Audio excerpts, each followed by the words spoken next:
That tree behind you right now is costing you nothing and giving you nothing. The Amish figured out 100 years ago that a single tree could eliminate a fuel bill entirely, not reduce it, eliminate it. The first time I walked into a working farm near Millersburg, Ohio, I spent 10 minutes trying to find the fuel tank. There was no tank. There was a tree, a single press, and a diesel engine running clean with no smoke, no smell, and no monthly bill. But what I am about to show you is a plant that grows from Florida to North Dakota, that produces over 100 gallons of fuel per acre, that needs no refinery, no pipeline, and no permission from anyone. The Amish have been pressing it into oil for generations, feeding the leftover meal to their animals, and running their equipment while the rest of us stood in line at the gas station. The reason you have never heard about this is documented in a book called The Forbidden Fuel that names every company and lobbyist who paid to keep it from you. Before this video is over, I am going to show you something that happened in Kansas in 1938 involving 2,000 gas stations that will change how you see every gallon of fuel you have ever purchased. In 1900, at the Paris World Exhibition, Rudolph Diesel demonstrated his engine running on peanut oil, not petroleum, vegetable oil. He wrote that vegetable oils may one day become as important as petroleum. He believed his engine would free farmers from dependence on centralized fuel sources. That was his vision.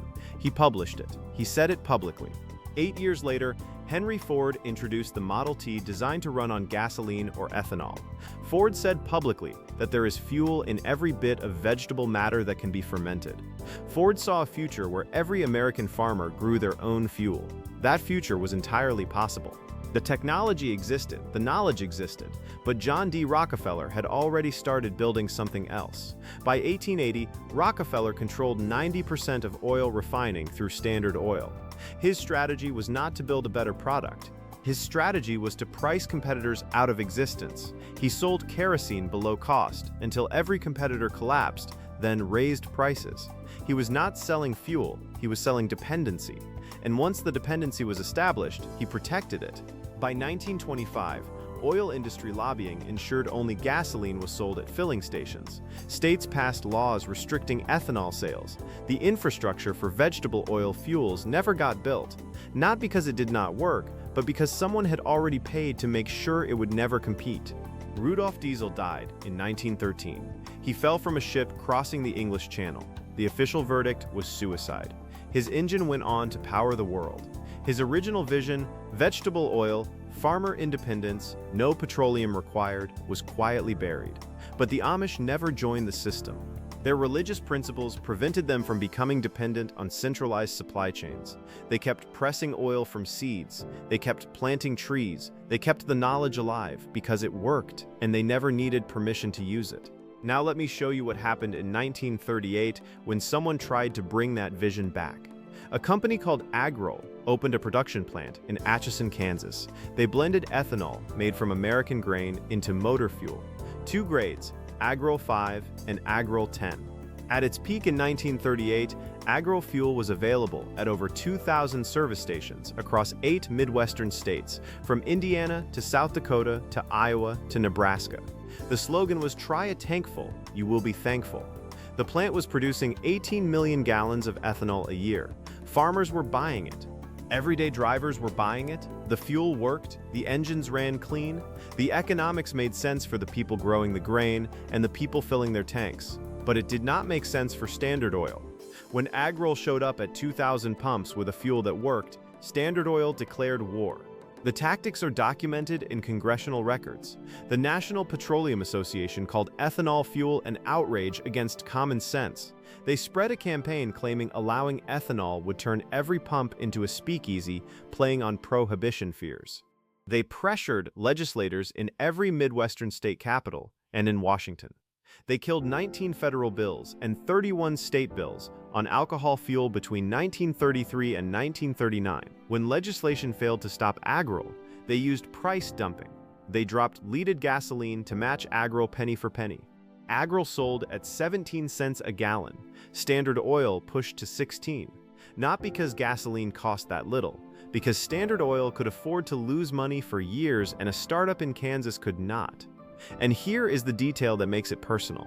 The fuel Standard Oil was pushing at 16 cents was leaded gasoline. They knew lead was toxic. The health risks were documented in the early 1920s. Workers at refineries were getting sick and dying. But Standard Oil kept selling leaded fuel for 50 more years because adding lead was cheaper than blending ethanol. Ethanol would have done the same job without poisoning anyone, but ethanol came from farms. Lead came from refineries they already owned. By 1939, Agrol closed. Not because the fuel failed, because it could not survive a price war against the wealthiest corporation the world had ever seen, while that corporation lobbied every legislature to block support. 3 years after they helped kill Agrol, the United States entered a rubber crisis during World War II. The military desperately needed synthetic rubber for tires, gaskets, hoses, everything that kept the war machine running. Where did the government turn? They reopened the exact same ethanol plants they had helped destroy. The same chemists who designed the Agrol facility went back to work producing ethanol for aviation fuel and synthetic rubber. By 1944, 3/4 of all synthetic rubber produced in America came from Midwestern corn ethanol plants. The same fuel the petroleum industry called an outrage was literally winning the war. When the war ended in 1945, they shut those plants down again, every single one. The infrastructure dismantled, the knowledge shelved, farmers sent back to buying someone else's fuel. That is not a conspiracy theory. That is a budget decision made by men who understood exactly what farm fuel could do and decided it was more profitable to make sure you never found out. Now let me show you the plant that changes everything, the sunflower. Not a garden decoration, an industrial fuel crop hiding in plain sight on American farms for over a century. Sunflower seeds contain 40 to 42% oil by weight. The best varieties push past 45%. Compare that to soybeans at 18 to 20%. More than double the oil content. 1 acre of oilseed sunflowers produces between 1,300 and 2,000 pounds of seed. Press those seeds and you get 35 to 105 gallons of raw oil from a single acre, depending on growing conditions. A farmer in Wisconsin documented the high end, 2,000 pounds of seed per acre, 48% oil content, 76% extraction rate. That equals 105 gallons of fuel from 1 acre. That is a field result from a real working farm. Sunflower is drought tolerant with a deep root system.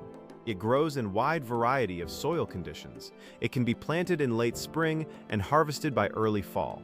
Hybrids mature in under 90 days. The Amish feed sunflower meal and oil to their horses. That is what gives them those healthy, shiny coats you notice. They press the seeds, they burn the oil. They feed the leftover meal to livestock, zero waste. The oil goes in one direction, the protein cake goes in another. Nothing requires a factory or overseas shipment. A farmer named John Williamson in Vermont has been growing oilseed crops for biodiesel since 2004. He farms 40 acres of sunflowers, canola, and flax. He built a small reactor in his barn that processes 400 gallons per batch. His tractor runs on fuel he grows. He does not buy diesel, he grows it. This man has been doing it for over 20 years in Vermont, one of the coldest states. For those in the far north, canola produces 75 to 240 gallons per acre. It grows well in cool climates. Minnesota, Wisconsin, Michigan, Pennsylvania.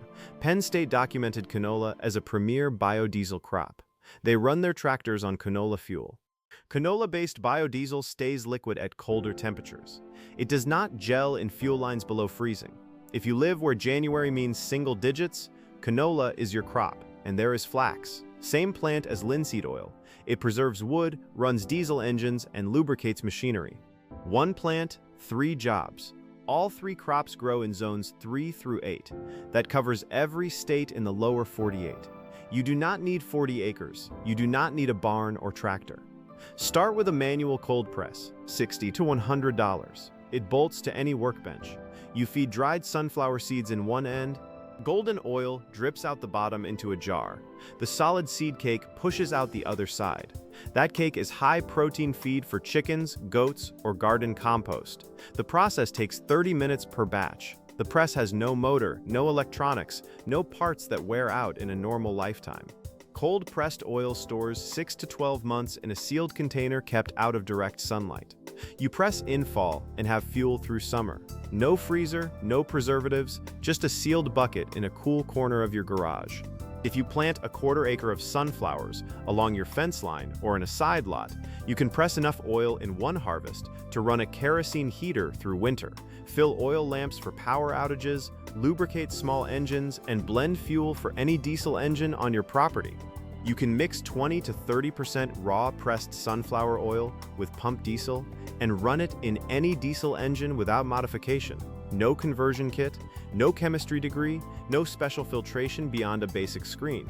You pour it in and the engine runs. Mythbusters tested this on camera. A diesel car got 30 miles per gallon on vegetable oil versus 33 on petroleum. 3 miles per gallon difference. The car ran great. That 3-mile penalty is the cost of total fuel independence for every diesel machine you own. Think about this at a neighborhood scale.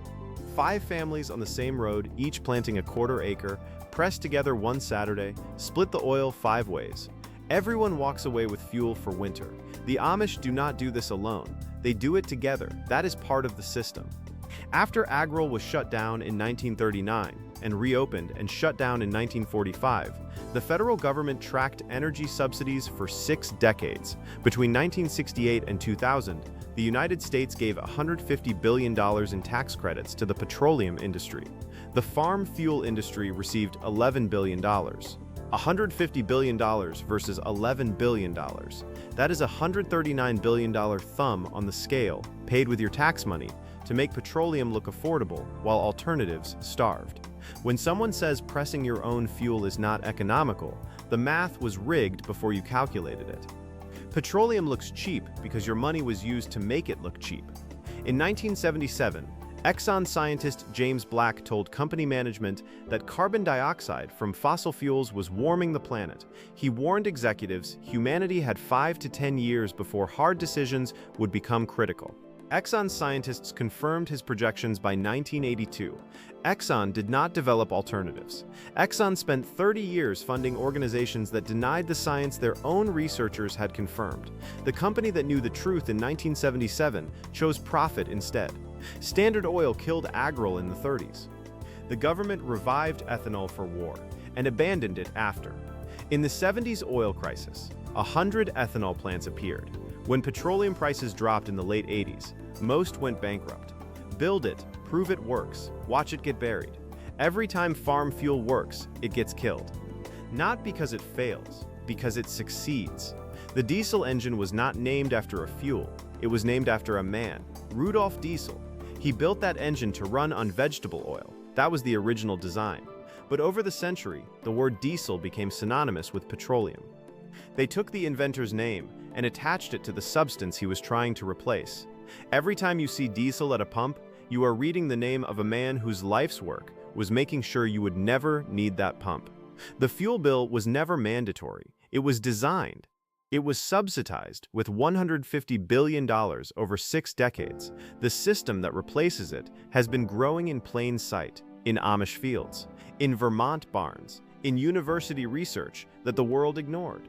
They did not bury this because it failed. They buried it because it worked. If you could eliminate your fuel cost and grow your own energy, what would stop you from planting sunflowers this spring? Leave that in the comments.